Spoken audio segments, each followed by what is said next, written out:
તો અમદાવાદમાં લલ્લા બિહારીને લઈને મોટા સમાચાર સામે આવ્યા છે।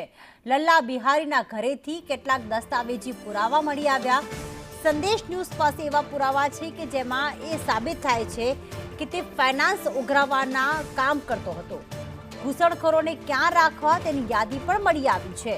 આ દસ્તાવેજી પુરાવામાં તેની પાસે જે રિક્ષાઓ છે તેના ભાડા તો વસૂલ કરતો જ હતો, પરંતુ સાથે સાથે તેના પાસેથી પાર્કિંગ કાર્ડ પણ મળી આવ્યું છે કે પાર્કિંગના નામે પણ પૈસા ઉઘરાવતો હતો।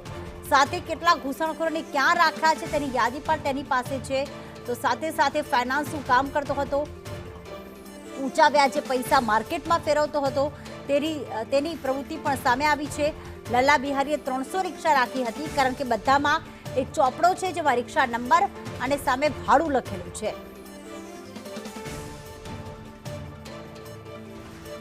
ખોરી જે થઈ હતી, ગેરકાયદેસર બાંધકામો કરવામાં આવ્યા હતા અને ત્યાં ડિમોલેશન હાથ ધરવામાં આવ્યું। કુખ્યાત બુટલેગર લલ્લા બિહારીના ત્યાં ડિમોલેશન હાથ ધરવામાં આવ્યું। ત્યાં કેટલાક જરૂરી એવા દસ્તાવેજી પુરાવા પણ સામે આવે છે। સંદેશ ન્યૂઝની આપ સ્ક્રીન પર જોઈ શકો છો કે જે રીતે ઘૂસણખોરીઓને અહીંયા રાખવામાં આવતા હતા અને તેમને કેવા પ્રકારની વ્યવસ્થા આપવી તે બાબતનું પણ જે નિયમો છે, કયા પ્રકારના નિયમોનું અહીંયા રહેવા માટેનું પાલન કરવું તેનું લિસ્ટ સામે આવ્યું છે। સાથે જે ગેરકાયદેસર ફાઇનાન્સનો બિઝનેસ કરતો હતો અને જો આ રિક્ષા હોય કે પછી લોડિંગ રિક્ષા હોય તે પણ ભાડે તો આપતો જ હતો અને સાથે જ તેની પાસે ભાડા પણ બમણા વસૂલ કરતો હતો। સાથે જે લાઇટ બિલો મળી આવ્યા છે જેમાં અલગ અલગ બંને નામ છે, લાઇટ બિલની બી યાદી જે બનાવવામાં આવી હતી તે પણ અલગ અલગ નામ સાથે બનાવવામાં આવી છે।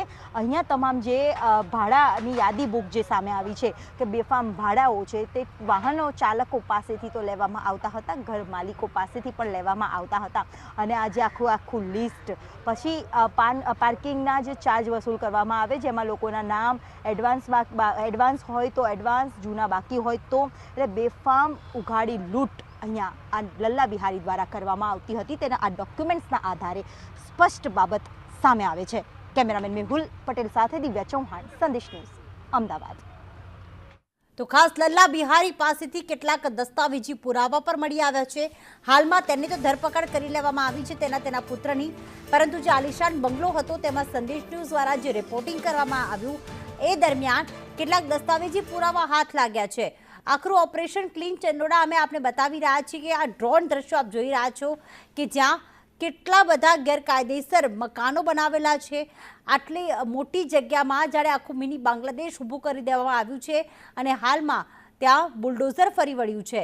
150થી વધુ ઝૂંપડાઓ તો જે છે તે તોડી પાડવામાં આવ્યા છે। હજી પણ કેટલાય આખા ઝૂંપડા બનેલા છે જેને તોડવાની કામગીરી કરવામાં આવી રહી છે।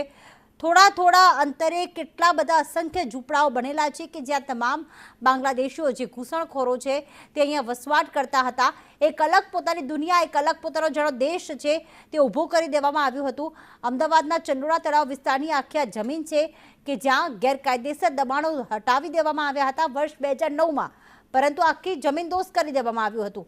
2010માં ફરી વખત આ આખું ઘૂસણખોરો દ્વારા આ મકાનો બનાવી દેવામાં આવ્યા છે અને આ મકાનો અમને કંઈ મફતમાં નથી મળ્યા। લલ્લા બિહારી દ્વારા 2-2 લાખ રૂપિયામાં ઝૂંપડા વેચવામાં આવતા હતા અને જેટલા ઝૂંપડા બનતા જાય એટલા ઘૂસણખોરોને બાંગ્લાદેશથી ગેરકાયદેસર રીતે ઘૂસણખોરી કરીને ભારતમાં પ્રવેશ અપાતો હતો।